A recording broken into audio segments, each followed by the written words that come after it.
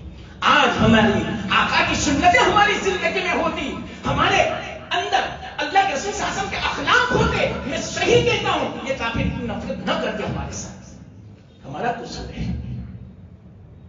اللہ ہمیں صحیح سمجھ لے۔ تو اولاد آدم ان کا وجود جو ہوا آپ کے طفیل میں، اس سے آپ اندازہ لگاؤ آپ کتنی بڑی رحمت ہے، آپ کتنی بڑی نعمت ہے، کتنا بڑا احسان ہے۔ وجود کے اعتبار سے، زندگی کے اعتبار سے، دنیا کے اعتبار سے، ایمان اور اسلام کے اعتبار سے، ہر اعتبار سے دیکھا جائے اللہ واقعیت اس سے بڑی کوئی نعمت نہیں۔ خیر ابھی تو میں آپ کو سمجھا رہا ہوں یہ کیوں اتنی بڑی نعمت ہے، کیوں اتنی بڑی رحمت ہے، وہ میں نے کسی بھی طرح معلوم نہیں سمجھا بھی سکتا ہوں یا نہیں۔